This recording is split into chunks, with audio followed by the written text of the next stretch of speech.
Muito bem, portanto nós tivemos a oportunidade de receber o Conselho Nacional da Juventude, com a facilidade que tenho de poder ter comigo justamente o anterior Presidente do Conselho Nacional da Juventude, hoje deputado pelo PSD, tivemos ali uma conversa interessante, não focada em medidas exclusivamente viradas para a juventude, porque realmente os problemas da juventude não se resolvem com medidas vocacionadas especialmente para a juventude. Essas medidas são úteis para incentivar qualquer aspecto que se entenda deva incentivar. Antes, se tem de olhar para o país como um todo, para a sociedade como um todo, e em particular para a economia como um todo, porque é justamente modernizando o país, modernizando a economia, adaptando a economia àquilo que deve ser, fazendo as reformas estruturais que é necessário fazer, que nós preparamos uma sociedade melhor e, como tal, preparamos uma sociedade melhor para os que cá estarão no futuro, que são os mais novos, não são os mais velhos. E, portanto, assim é que nós podemos ter uma política devidamente articulada, devidamente estruturada para preparar o futuro.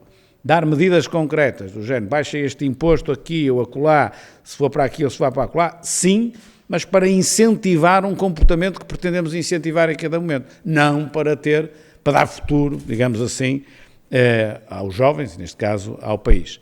Portanto, foi uma conversa interessante, devo dizer, e é sempre útil, alguém que já não é tão jovem assim, ouvir os mais jovens e os seus anseios e as suas preocupações, e muitos problemas conhecemos, mas há sempre um ou outro que conhecem melhor que nós e que nos chamam a atenção. Olha, por exemplo, vendem-me, no bom sentido do termo, uma ideia que há problemas muito mais que o normal de questões de saúde mental, de problemas de saúde mental entre a juventude, que eu não tinha noção que tinham a dimensão que aparentemente têm, e é sempre bom ouvir isso, para também passar a estar preocupado com isso e procurar ajudar a resolver, ou pelo menos a atenuar esses problemas. Muitas vezes esses problemas, ou quase sempre, deveríamos atuar a montante tem a ver na forma como a sociedade está a funcionar, é muito difícil, mas é bom estarmos conscientes do problema, não é? E esse, olha, por exemplo, fui particularmente sensibilizado para ele hoje.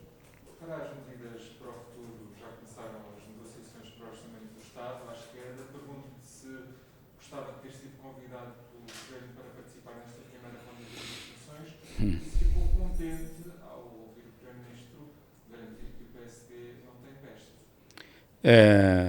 Eu concordo com essas declarações que o Primeiro-Ministro fez.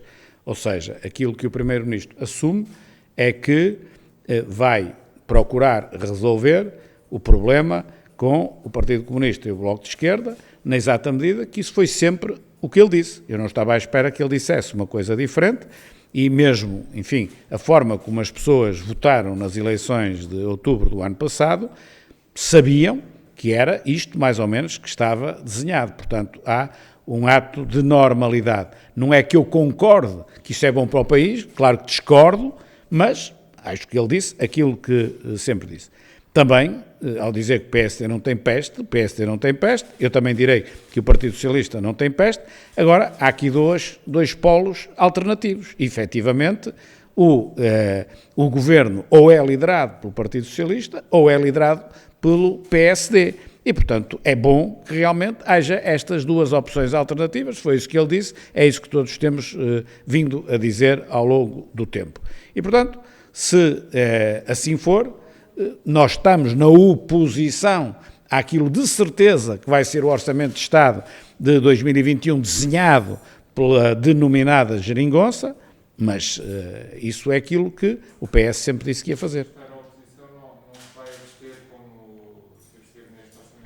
Eu não posso dizer o que vou fazer de uma coisa que desconheço em absoluto, que ainda nem sequer existe. Portanto, não há ninguém no mundo que conheça o Orçamento de Estado para 2021. No entanto, como eu tive a oportunidade de repetir muitas vezes, agora vou repetir outra vez, o orçamento suplementar, como o nome indica, é um orçamento suplementar.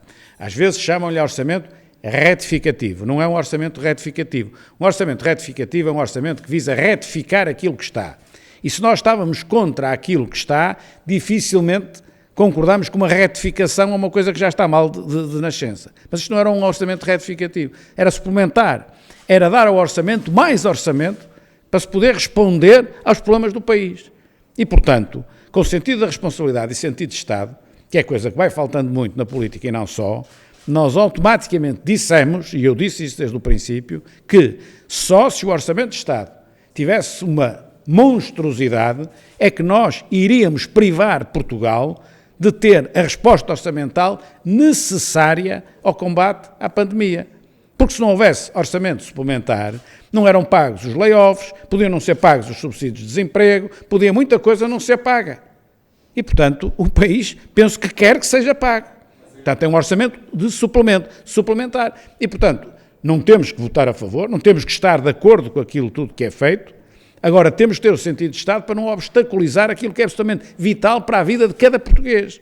Portanto, é uma coisa diferente do Orçamento de 2020 ou agora do Orçamento de 2021, que vai desenhar a política orçamental para o futuro e não para dar uma resposta imediata e só imediata àquilo que é a crise motivada pela pandemia. Mas uma resposta em termos de pandemia, portanto, isso não poderá alterar a conjuntura? Obviamente que nós temos consciência que desenhar o Orçamento de 2021 é diferente de desenhar o Orçamento de 2020. O Orçamento de 2020 não tinha a pandemia. Se não houvesse pandemia, o de 21 seria provavelmente uma continuidade do 2020. Mas o que nós vamos ter em 2021 é um orçamento normal, mas que responde a uma situação concreta com aquela que estamos a ter. Aquilo que é a nossa posição face ao orçamento depende do próprio orçamento. Prevejo que, feito pelo Bloco de Esquerda e pelo PCP, dificilmente estaremos de acordo, como é lógico, não é? Mas tenho de ver o documento para dizer. Coisa diferente, como respondi, é o orçamento suplementar, porque à partida, pelas necessidades do país, eu disse, a atitude de colaboração para resolver o problema orçamental é total. Não me ponham na frente qualquer coisa que eu não possa concordar, porque é uma monstruosidade. Não puseram.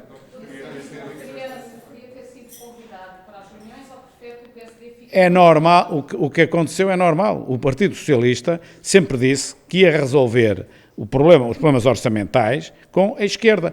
Eu estou na oposição, okay? Mas, quer dizer, se não fosse assim, tinham virado automaticamente aquilo que sempre disseram. Mas, portanto, considerando e pegando na imagem que o próprio Primeiro-Ministro utilizou no que diz respeito ao Orçamento de Estado, para o PSD, portanto, a esquerda tem teste, digamos assim.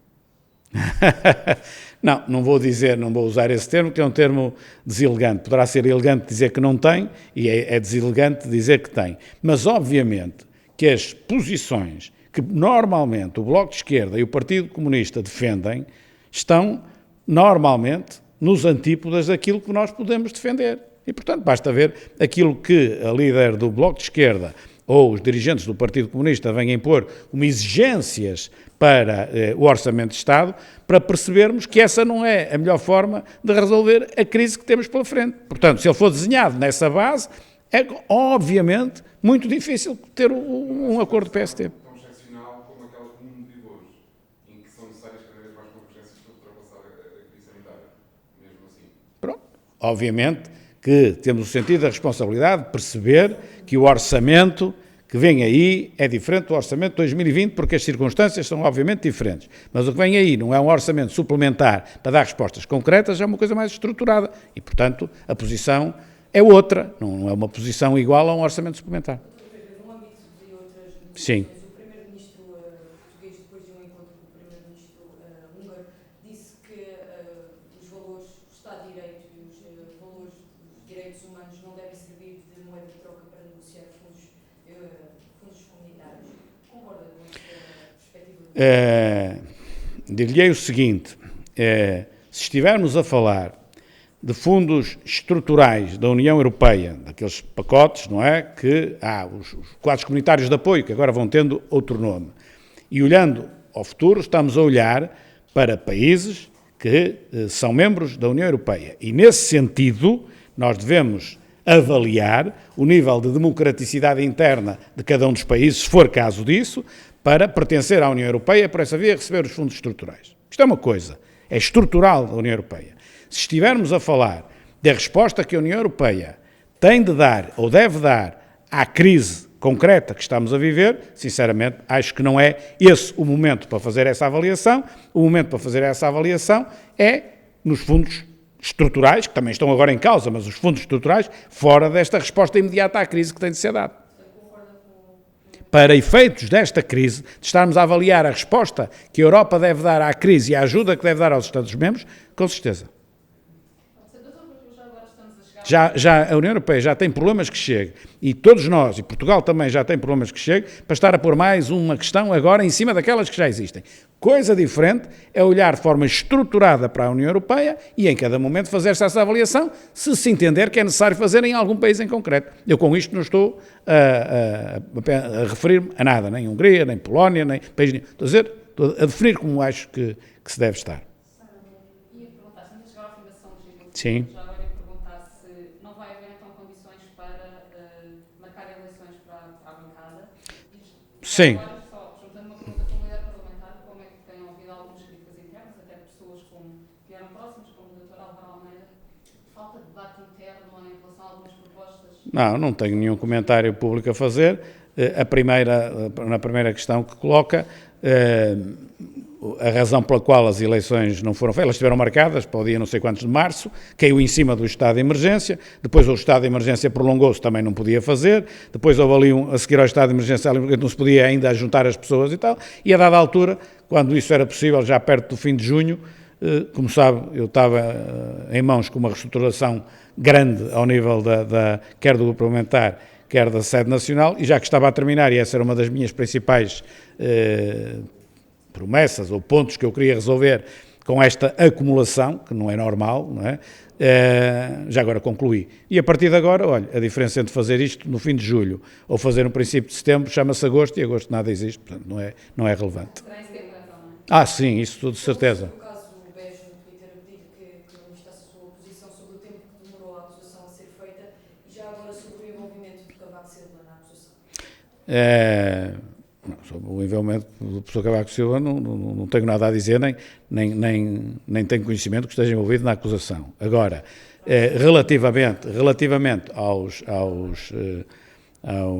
à questão do processo judicial, aquilo que eu já tive oportunidade de explicitar em público, é que ainda bem que é feito, como é lógico, acho, no entanto, que 6 anos é muito. Mesmo que se argumente que demorar 6 anos a fazer uma acusação se possa compreender pela quantidade de potenciais crimes que estão envolvidos, eu penso que era uma gestão muito mais fácil ter feito então uma acusação sobre aquilo que entretanto se foi descobrindo e ir fazendo ao longo do tempo do que estar estes 6 anos todos, porque acho que é tempo demais. Agora, para lá do tempo demais, repare que vai começar... passa para os tribunais, para a instrução e depois para os julgamentos, etc. Portanto, imagine quantos anos ainda não teremos à nossa frente para uma coisa destas. Quantos anos? Imagina aqueles incidentes processuais que os advogados metem, depois o recurso para a segunda instância, depois o recurso para a terceira instância, depois quando tal ainda vão inventar que pode haver recurso para o Constitucional e nós vamos andar nisto. Portanto, que é o que eu estou a prever, eu espero que não, mas é o que eu estou a prever. Portanto, o que eu aproveitei para dizer é que fazer uma investigação a sério, seguramente, ainda bem que há acusação e que eu espero que esteja bem feita e bem sustentada ao fim deste tempo todo, seguramente é importantíssimo, acho que é absolutamente inadmissível que semelhante situação como a do BES, que tanto prejudicou Portugal, eu disse e volto a repetir, é para mim o maior crime de colarinho branco que alguma vez houve na história de Portugal. Passar impune era algo absolutamente dramático. Agora, se demorar anos, e anos já lá vão 6 anos, vai demorar mais de 10, seguramente, muito mais, também não é a melhor forma, não é? Mas é melhor que nada. Pelo menos quem está no sistema percebe que alguma coisa pode acontecer, não é? E isso é importante para nos precavermos para o futuro. O regime não está em causa com esta acusação? O regime em causa, o que é que quer dizer com isso? Eu, para mim, como já disse muitas vezes, o regime está em causa em muitas coisas. Agora, o regime estaria mais em causa era se não houvesse acusação nenhuma e se a Justiça tivesse sido totalmente incapaz, que também não é o caso, também não é isso que eu estou a dizer. Aí é que já era mais complicado, não é? Não acredita que a campanha de Cavaco repare, a lei de financiamento dos partidos proíbe o financiamento por pessoas coletivas. Penso que à data também já não sei quando é que é a data, que se estão a referir, também já proibia. Estou a dizer isto à vontade, porque fui das pessoas em Portugal, talvez a primeira pessoa em Portugal a tentar proibir isso. Talvez a primeira, há muitos anos atrás. Sempre defendi que a proibição do financiamento dos partidos por parte de empresas. E, portanto, eu não acredito que tenha havido financiamento diretamente de uma empresa ou de empresas, enquanto pessoas coletivas, a campanhas eleitorais. No passado, antes disso ser proibido, era o normal. Mas era isso que eu entendia que devia acabar e, entretanto, ao longo dos anos, acabou. Tá? Obrigado. Conseguir fazer a reforma da justiça que tanto quer durante esta legislatura. Agora também há a boleia deste bom momento até da justiça como edição Bom, isso leva-nos muito longe, mas posso-lhe fazer um comentário geral que, em parte, também decorre destas, nem digo tanto da sessão legislativa, mas enfim, destes 2 anos e muito que eu já vou sendo presidente do PST. Falou-me da justiça, eu falo-lhe mais transversalmente de tudo. Infelizmente, vejo como muito, muito difícil, no quadro partidário que temos em Portugal, conseguir qualquer reforma. Eu esforço-me, devo-lhe dizer, é a principal razão pela qual eu estou neste cargo.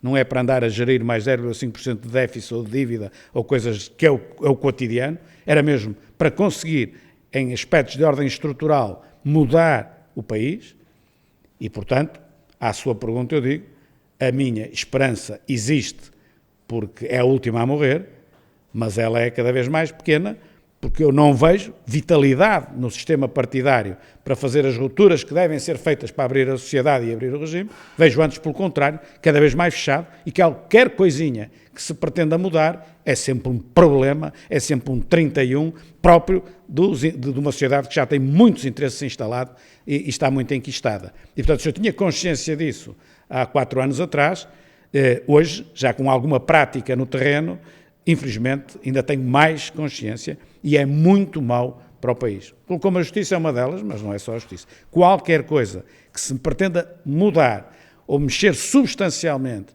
em Portugal é um 31, porque os interesses instalados, seja na política, seja fora dela, são uma coisa tremenda. Muito obrigado.